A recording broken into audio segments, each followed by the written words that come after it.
So what's going on, guys? Welcome back to the channel. My name's Munx. Today I want to talk to you about the brand new patch number 18 that went live for PlayerUnknown's Battlegrounds on the PC over the last 48 hours. So there was 3 key things added to this patch that we didn't have before. The first of which you're seeing on screen right now, which is the custom match, which is currently in open beta. Along with the custom match, we also got 2 brand new exclusive additions for the 4x4 jungle map called Sanhok. So first of all, I just want to talk to you about the custom match. I want to give you my opinions. I want to break down exactly what's available right now, what works and what doesn't, and what I think should have been permanent a long time ago before the player base of PlayerUnknown's Battlegrounds actually dwindled. Now, custom matches have been around for a long time. Unfortunately, I had to be a PUBG partner to get access to control the custom matches. I have been lucky enough to get in a couple with the likes of Fugglet and a couple of other YouTubers who have Discord channels that host these kind of custom matches, and they've been really great fun. When you get a full 100-player custom match with some really fun parameters, the possibilities are endless. It's a really good idea, and it should have been in the game months ago. So what you're seeing on screen right now is the display you get when you click on the custom match, which is currently in open beta. So you've got 4 different modes. The normal mode is everything you've been used to playing the live game in the public match. So that is exactly the same parameters. The only difference with the custom game is that you can completely customize the game. You can turn off weapons, you can turn off vehicles, you can change the way the circle moves, you can turn off the duration between the circle, you can show the last circle. You have complete control over almost all of the parameters of the game. Zombie mode is a team of between 1 and I think 10 players against the rest of the 100 or 90 so players that are left who are all zombies. And effectively those 90 zombies have to all work together.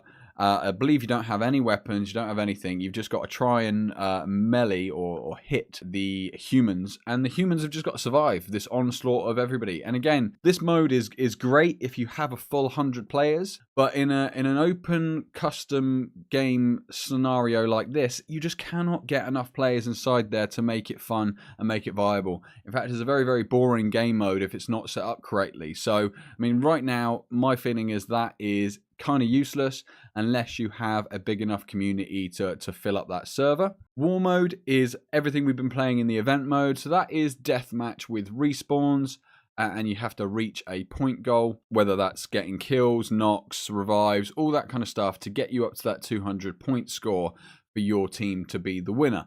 And again, with war mode, you can change some of the parameters, but not quite as many as the event mode right now. So again, that's exciting. There's some really good stuff to take out of war mode.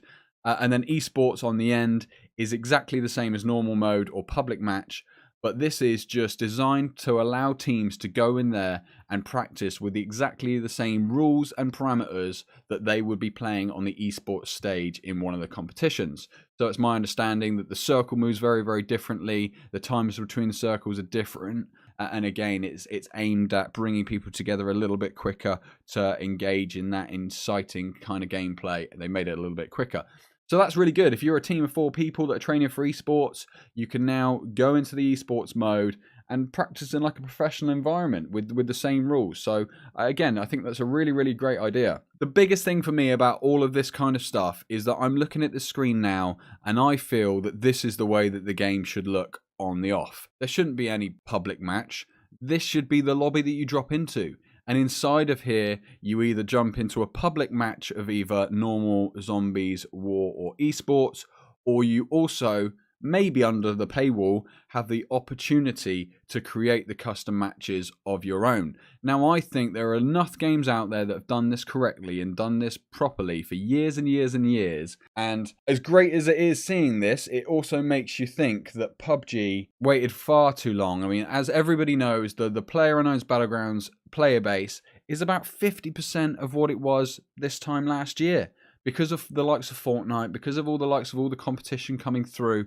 And I absolutely guarantee that by the time that the Black Ops 4 Blackout gets here, and maybe the Battlegrounds, the Battlefield version, that the player numbers are going to dwindle even further. And especially when Mavericks comes, there's loads and loads of competition coming. And I love PlayerUnknown's Battlegrounds, and I love seeing all this stuff. And it just bugs me that we've waited this long to get exactly what this game should have had all of that time ago. Now, I quickly want to discuss a couple of things that they absolutely need to add into this game if they want this to be a success. So the first of which is filtering. I mean, you can filter in here and go through and choose exactly the parameters of the kind of game that you want to play, but you then cannot filter the individual columns for, say, searching for player base. So you absolutely need to be able to click on player and have an ascending or descending amount of players so you can find the games that are already full. So you can go there, you're not wasting time going through all the pages, you can find games that are almost there, that are waiting with a certain amount of players in them. And again, that will just help the fluidity of the custom games and all this kind of stuff, because it's tough finding these custom games right now, and it's because it isn't set up as the Steam would. I mean, take Counter-Strike, the way that that's been set up for many, many years with custom servers and all that kind of stuff. They just need to take a lesson from that and the way that that works, how fluent it is. And the other side of it is when you get into a match, it absolutely needs a chat.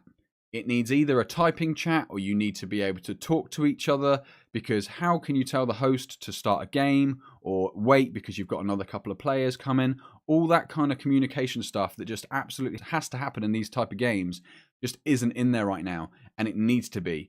As I say, either in the way of a chat box, again, they can always get kind of toxic, as can voice chat, but you can always mute people, you can always do that kind of stuff. So it needs that extra little level of control. And then the other one is it needs to be able to add your friends. You need to, when you're sat inside one of these custom waiting lobbies, waiting for it to fill up, you need to have access to your invitations of your friends list and your previous players, so you can help fill up that lobby and again communicate with those people to get them in there. So the fundamentals of what they've given us so far are fantastic. I love the fact it's here. I think the potential is absolutely great. And for me personally, I wouldn't care if they put it behind a paywall if they gave me the absolute full control.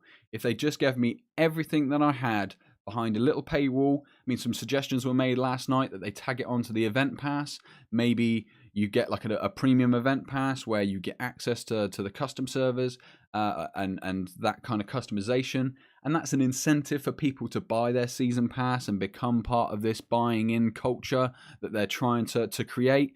Again, give us the reasons. Give us the reasons to do so. So again, I'm not against the paywall, because I think as long as they give me the full control and add the bits, I would pay. I haven't bought the event pass, but I tell you what, if they added this in, they gave me the full control for me to do this with my friends and try and create a Discord server around custom games for this, then absolutely I would buy in. So now we talked about the custom games, what's working, what's not, what absolutely needs to be added to the game.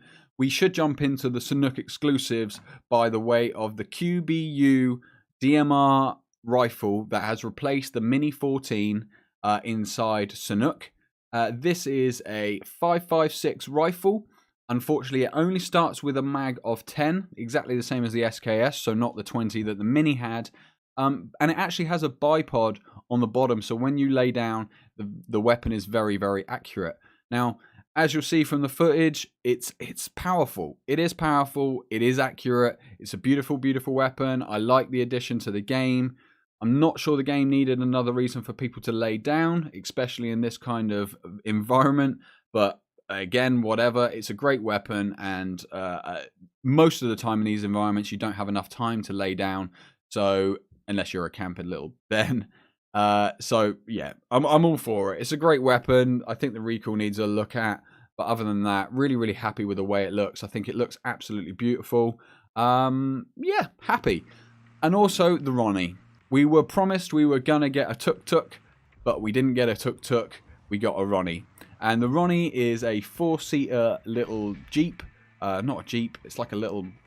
I don't even know what it is. It's a van, it's a Jeep, it's something. It's an in-between. But it's really, really good for going up the hills. The acceleration on the vehicle is crap. So if you're trying to get away from someone without getting shot, don't jump into a RONY, because you will get shot in the head. But if you're trying to converse the terrain, you're trying to go chase those drops, go up and down the hills, then it is a good vehicle, and it looks cool. So that is it for today's breakdown of the PUBG patch number 18. If you want to try and play custom games, or you're interested in this, make sure you join the Discord server down in the comments. We'll either be in that one or a partner server, so I can give you that as well. But as always, if you like the video, make sure you support me and drop it a thumbs up. and subscribe to the channel for PUBG content coming each week. Thanks again, guys. Catch you in the next one.